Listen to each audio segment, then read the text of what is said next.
sur le podcast Bien dans ta boîte, je suis Laura Besson, coach, formatrice et autrice.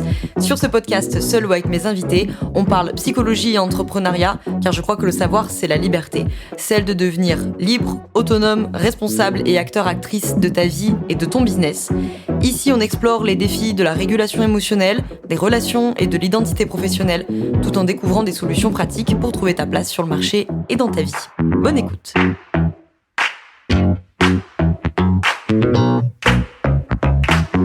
Bonjour à toi, bienvenue dans ce nouvel épisode du podcast Bien dans ta boîte. Aujourd'hui, je te retrouve avec un nouvel épisode du format debug, donc le format court de Bien dans ta boîte pour nourrir une réflexion ou pour sauter une épine du pied.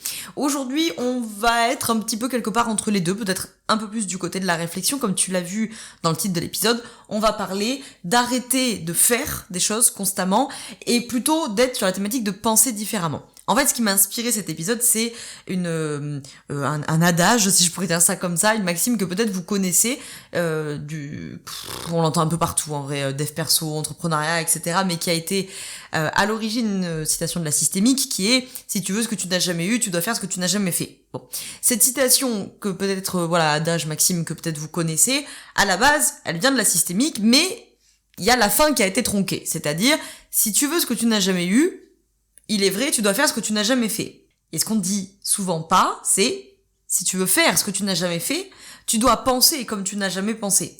Puisque évidemment, si on ne touche pas aux structures, aux représentations mentales, si on ne touche pas aux structures cognitives, aux structures psycho-affectives, on va se retrouver avec les mêmes conséquences qui vont donner les mêmes actions, qui donneront les mêmes résultats et qui du coup valideront les croyances, les représentations, les constructions du monde, etc., qui de nouveau à leur tour vont valider les comportements, les actions, les résultats, les conséquences, blablabla. Bon, donc c'est vraiment dans cette idée qu'en fait, si tu es dans une situation en ce moment où tu arrêtes pas de te torturer la tête parce que tu te dis que ça se reproduit toujours pareil, que t'as la sensation d'être bloqué, t'as la sensation de répéter un schéma, je sais pas moi, dans ton entreprise, tu vois, je me retrouve toujours avec les mêmes types de clients, je me retrouve toujours avec les mêmes problèmes, je me retrouve toujours dans les mêmes relations amoureuses, je me retrouve bon bref.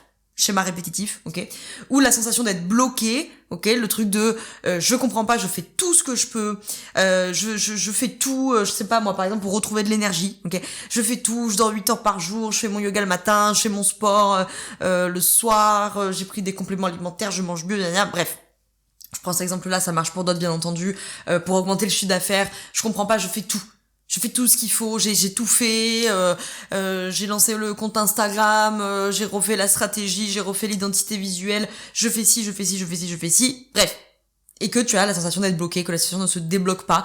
Eh bien, la piste de réflexion pour aujourd'hui, c'est que peut-être, il va falloir arrêter de faire, là, on arrête de faire constamment des trucs, de plus en plus de réseaux sociaux, de plus en plus de stratégies, de plus en plus de yoga le matin, ou que sais-je, selon ta situation, pour se dire, si je fais tout et que toutes les actions que je mets en place aboutissent au même résultat global, c'est-à-dire la déception, ou le fait que le résultat n'est pas, il existe mais qu'il n'est pas assez, il n'est pas satisfaisant, il est insuffisant, le fait qu'il n'existe pas du tout, bon bref, peu importe ta situation, l'idée qu'il va falloir penser différemment, c'est-à-dire que probablement il y a des structures derrière, il y a des structures de pensée, il y a des structures cognitives, il y a des structures psycho-affectives qui font que tu as beau tout faire, tu arrives toujours à la même conclusion. Ça me fait aussi penser à une autre citation qui est celle d'Einstein, d'Albert Einstein qui disait que la folie c'était de refaire 2 fois la même chose en espérant un résultat différent. Ça va être un peu dans cette idée, c'est très systémique, c'est très psychosystémique cette citation d'Einstein, je sais pas s'il l'avait fait exprès ou pas. C'est vraiment cette idée. Il y a une métaphore qu'on utilise souvent en systémique que j'aime beaucoup qui est, vous imaginez 2 personnes dans une barque. Okay. Il y en a un des deux qui va se mettre à pencher dans la barque. Et du coup, le second, pour éviter que la barque ne se mette à chavirer et à couler, il va se mettre à pencher de son côté pour rétablir l'équilibre. Mais comme il se met à pencher, le premier se met à pencher pour corriger son truc, bref, et les voilà tous les deux en train de tout faire, justement. Et si on les interrogeait un par un, sûrement ils seraient en train de dire « Ouais, mais moi je fais tout, je rame, je tangue, je me penche, je me gaine, je corrige, je rectifie, etc. » Et l'autre dirait probablement pareil. En fait, ils sont tous les deux en train de faire quelque chose, et même, j'ai envie de dire, ils sont tous les deux en train de uniquement faire des choses, alors que précisément, l'observateur extérieur que nous sommes de cette situation se dit « Mais en fait, il suffirait que les deux arrêtent de faire quelque chose, pour que la situation se stabilise. Parce qu'en fait, la situation, la barque est stabilisée par le fait que l'un fait A et que l'autre fait moins A, il fait le comportement opposé, du coup ça corrige, du coup, la barque ne coule pas, mais en fait on a envie de leur dire, arrêtez de gigoter tous les deux, et cette barque ne va pas bouger.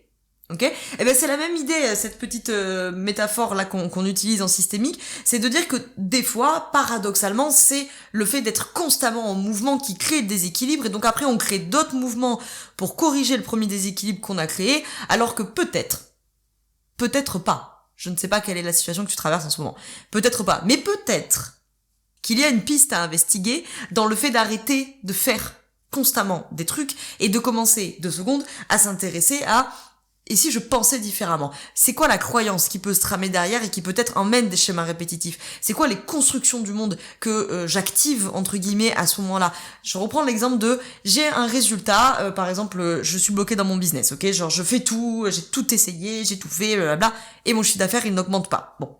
Une des pistes à investiguer, c'est que peut-être qu'au lieu de faire encore autre chose, d'ouvrir un énième réseau social, de faire une énième publication, de faire une énième prospection, peut-être ça vaut le coup de se dire, et si je pensais différemment, ça donnerait quoi comme résultat? C'est-à-dire, dans cette idée-là, je fais des choses et écoute Laura, j'obtiens, tu viens me voir en coaching et puis tu me dis, j'obtiens des résultats, mais à chaque fois c'est insuffisant.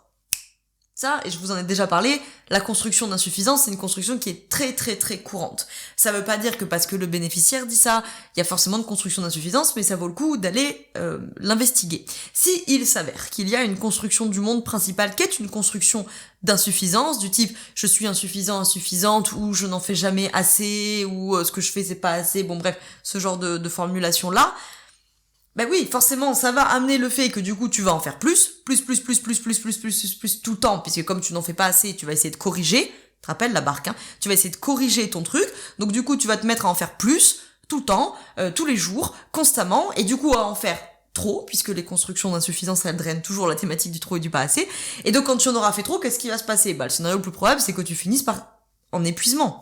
Tu vas t'épuiser, puisqu'évidemment, tu en fais toujours plus, et puis tu en fais trop.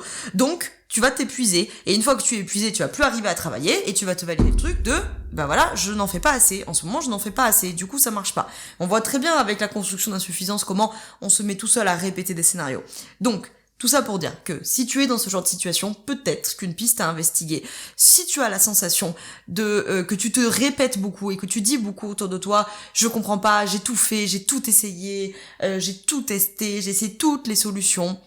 Alors là, probablement, c'est qu'on est dans cette thématique-là, c'est-à-dire qu'on est focus sur des changements de niveau 1, c'est-à-dire des changements qui ne changent pas le répertoire comportemental et cognitif, et donc on vient chercher souvent à faire la même chose à l'envers. On le fait plus ou on le fait moins qu'avant, mais on ne change pas la nature de ce qu'on fait. Ça, c'est du changement de niveau 2 qui va impliquer justement, comme je le disais avant, les changements de structure cognitive, de représentation, de croyances, de construction du monde, etc. Pour terminer cet épisode, j'adresse un tout petit mot parmi vous aux positions de prédilection de sauveur et de sauveuse, parce que vous êtes particulièrement le rôle des trois, entre position victimaire, position de persécuteur, position de sauveur. Les positions de prédilection de sauveur sont particulièrement celles qui sont toujours en train de faire quelque chose. Faut toujours faire, et puisqu'évidemment les positions de sauveur cherchent à se rendre indispensables pour obtenir un besoin de reconnaissance qu'elles ont confondu très tôt, quand elles étaient enfants, avec le besoin d'être aimées. Okay. Donc du coup, vous particulièrement, vous avez tendance à faire beaucoup, à être évidemment légitimement épuisé par ça, et après à virer en victime ou en persécuteur, c'est-à-dire option 1, j'en ai ras-le-bol, c'est toujours moi qui fais tout, et personne fait rien pour moi, et si je fais pas, personne le fait, voilà. Ou de virer plutôt option 2, en persécuteur, en mode, écoutez, vous m'avez tous fait chier, moi je me suis occupé de tout le monde, vous me le rendez pas, merci, bonsoir, maintenant, y en a marre. Donc, là, message particulier pour les positions de sauveur, c'est que, encore une fois, si vous ne changez pas les constructions du monde, si vous ne changez pas les structures derrière, ce besoin de faire cette hyper-action des sauveurs, vous n'allez pas arrêter. Il suffit pas dans votre tête de vous dire il faut que j'arrête de courir dans tous les sens et de faire des trucs. C'est le truc, comme je dis souvent en coaching, celles et ceux qui sont venus avec mon coaching, vous allez m'entendre répéter, mais comme je dis souvent, répéter à des sauveurs, il faut que tu sois toi-même, il sait pas ce que ça veut dire. Okay, il peut comprendre intellectuellement, mais phénoménologiquement, il n'en a pas fait l'expérience.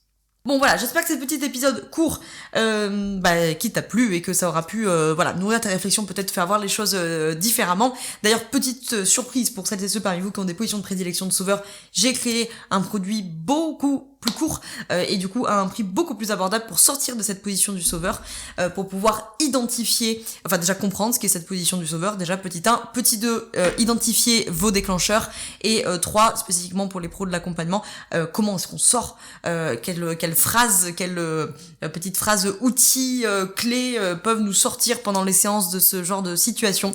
En tout cas, voilà, si tu veux avancer sur cette histoire de la position du sauveur avec un petit investissement financier certes, mais aussi un petit investissement de temps et d'énergie, c'est pas un énorme coaching, mais ça permet vraiment de sauter une épine du pied. C'est un peu l'équivalent de mon format debug, si je pourrais dire ça comme ça. C'est mon format d'épisode podcast court pour ôter une épine du pied, là c'est un peu ça. C'est un peu le petit auto-coaching qui permet d'en mettre une bonne couche cette histoire de la position du sauveur, là, de tout comprendre à qui il est, quand, pourquoi, comment, etc.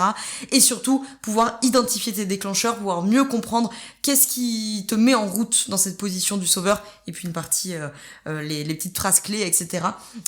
Surtout pour les pros de l'accompagnement, mais ça peut éventuellement vous intéresser, même si vous n'êtes pas pro de l'accompagnement, malgré tout, parce que ces petites phrases clés, elles peuvent vous servir aussi dans votre vie personnelle. Bref, je te mets tout ça en description si tu veux aller voir, et puis je te dis à la semaine prochaine, dans un autre épisode qui, si le calendrier édito ne change pas d'ici là, on parlera de féminisme, et notamment de pourquoi le féminisme individualiste est une impasse. Rien que ça. Et bien, à la semaine prochaine. Ciao, ciao.